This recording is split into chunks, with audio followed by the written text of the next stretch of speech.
Liri Pazo muganda wange yasooka kuba mukwano gwange n'afuuka muganda wange era tasobola kukyuka. Kyamukisa mulungi nti nabaddeko ko olunaku olwajjo ku Spark TV nga ndaba muganda wange Liri Pazo Lunabe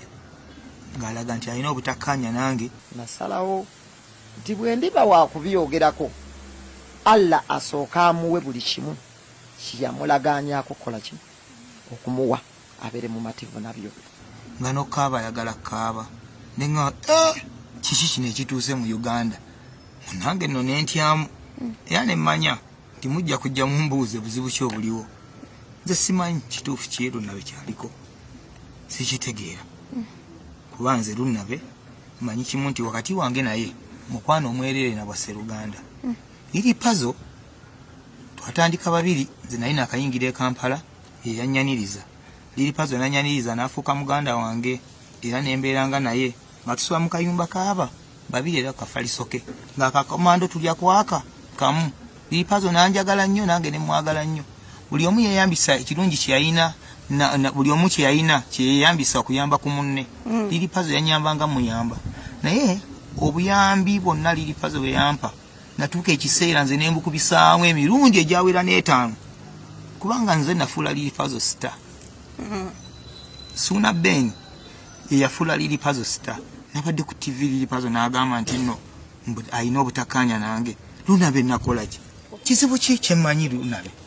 Lunabe kiki? Abantu fe aboogeraganya obulungi ennyo nze naawe kiki ddala ekyo ky'otaŋŋambanga?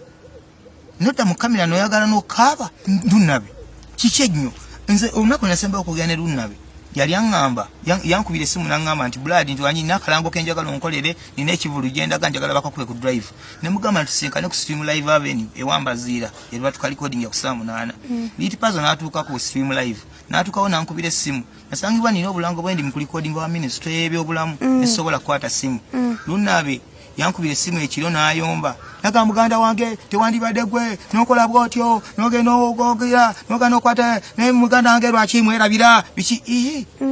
n'ate nga mbazira amala ye n'akamukoleraawo. Kakati ekyo ekintu ekyo kitono nnyo okubeera nga buli kaseera buli kabeerabeera akabaawo akatono akali mayina ng'osika ng'okomyawo ekintu ekyemabega muganda wange nakubeererawo. Kituufu wambeerawo muganda wange era nkwagala nnyo. Buli interview gye nkola mu bulamu bwange bwonna nkulembeza Liri Pazo ne ngamba Liri Pazo yanyamba bwati ne bwati. Oyinza otya okugamba nti nno kye nakola ojja kyogera olunaku lw'olifa oba ku lunaku lw'okufa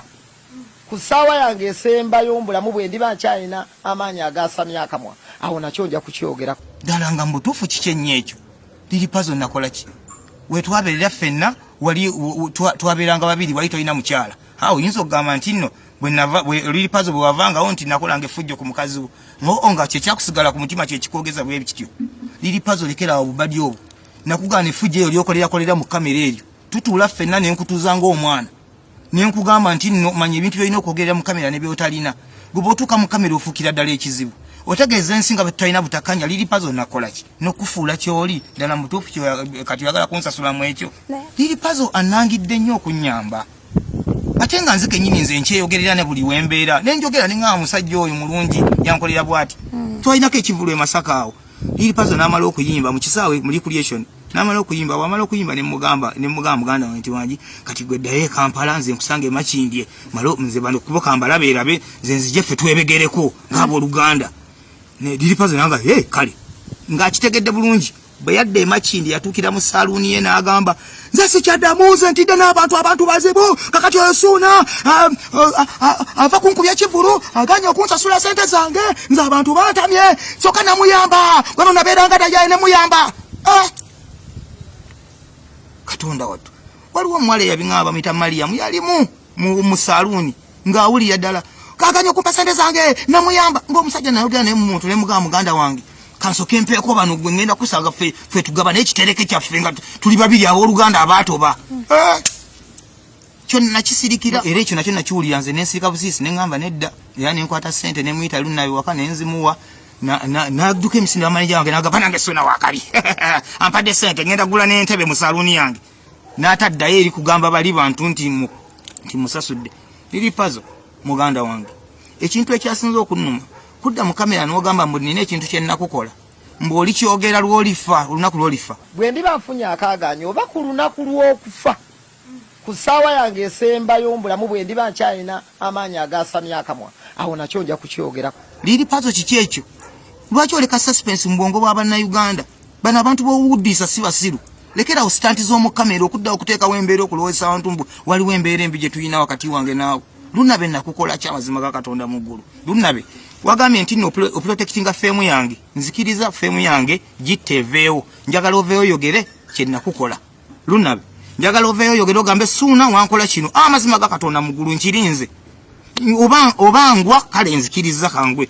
nyambye abantu bangi nnyo mu biro byange nwanye nnyo katutandise kudda mu kamera ogwenyuka gundi gwereka kunoonya sympathy mu bintu ebiyitali mu magezi liri Pazo lunabe Yasiri Mukasa lekerawo obubadi bw'okolera mu kamera konsati ya wano nakyo kikulu kuba kakati nze emikwano gye nnina bwe ŋŋamba nti nkola konsati emikwano gyokka gye nnina egyo gyo nagyo miyitirivu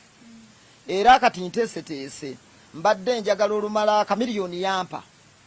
kamiliyoni yampa yaŋŋamba ŋŋenda era kamiliyoni yansaba yaŋŋamba konsati yo njagala ogitwale wamwe Masaka mu recreation ground ate era n'asasulira bannamasaka nnyonyo okugirinnyako nga tebalina passport babavugemu awo mu kaliisizo kati yansasulira yampa ebintu ebyo era nawulira by'abantu babadde bagamba nti alwadde nga kimpisa bubi nnyo nenga omuntu wange ate abantu mukosefu iyi Mukama amutukuumire kuba yansuubiza ebintu ebyo bannabuddu bagenda kubeera mu nnyonyi mu konsati ya liri Pazo nteekateeka era ajja kunnambika bulungi kuba ye yampa yanyama kamiliyoni kati kamiliyoni yaŋŋambye ekivulu kyo kye ŋŋenda okuwa e Masaka njagala bannamasaka naawe nannyini mukolo segiveeko saawa nnya mbuuziza n'ekintu ekiri sensitive era bwe mba seegendezza mu kamera nnyinza okukola ensobi oba oli awo oba Katonda ansaasire kakati oba nkyogere ntya liri Pazo nze ne Suuna obulamu twabutandika ffenna ate bwe tubutandika ffenna Mungu n'atusaasira ne tubeera ekyo kye tuli olwaleero kakati oba oli awo muganda wange oyo ali mu biro bye ebituufu bwe nvaayo ne mwogerako ekibi oba ne mbaako nga bwendaba ensonga ku kibuuzo ky'ombuzza nsajja kunsalira omusango bajaga gwe bya Uganda obimanyi olina ettima oba oli awo oyogerera munno olwakino na kino bwe ndiba wa kukyogera ekibuuzo ekyo okukiddamu kyombuuzizza nsaba Allah byonna byeyamugerekera okufuna mu biro bye abifune Allah byeyamugerekera okufuna mu biro bye byonna abifune abimuwe nasalawo nti bwe ndiba wa kubyogerako Allah asooka amuwe buli kimu kiyamulagaanyaako kola kimu okumuwa abere mu mativu nabyo ndikyogerako nga wayise emyaka nga 2 nga tukaddiye nga tewakyali nnyo nsonga abantu gye bayinzaga lwaki era njagala mutereka bazita akayivuzi mutereke ekintu kino era naye bannamawulire abali tebaddamu kimbuuza kikome wano ku sipaaka bwe ndiba wakwogera ku nsonga eyo nti lwaki tetukyakulaba na Suuna mukitereke nja kukyogerako nga wayise emyaka nga ameka yabimanyi ebyange naye abimanyi era baba bamizima ku mutima abimanyi n'abamubeera okumpi babimanyi bwe ndiba nfunye akaganyo oba ku lunaku lw'okufa ku ssaawa yange esembayo mbulamu bwe ndiba nkyalina amaanyi agasamya akamwa awo nakyo nja kukyogera kubanga abantu bajjaga nti era interview bwana abagirabye wakyaliwo akadde simu yange agirina nange nyina eyiye oba oli awo nze nakola ogwange temugumanyi nakola ebintu bingi mu biro byange kutegeera mu biro byange nyambye abantu bangi nnyo kalo I tell you kalo omukazi wange buli lunaku avuma nga lwaki olina nnyo ekisa lwaki okolera abantu ekisa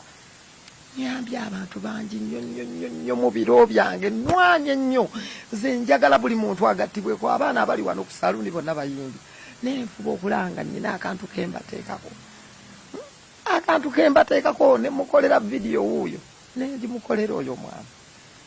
abantu nebampita ku bivulu nenyimbira bwereere nesidda wakana ssente tegera kalo nesidda wakana ssente nze nga bwondaba wano nesidda wakana ssente kalo nyambye abantu kalo nkutta abantu ku mikono bangi kalo bwekyenyuza okugamba bangi nnyo nkikubuulira nyambye abantu nze gwe mwana gwe kyotayinza kutegeera nkoze ebintu abantu ne batuuka n'okunene ne bagamba naye gwe olikola tukodi bizinesi ogamba katukole abantu bwe batyo bakola batyo ne bagenda ne badduka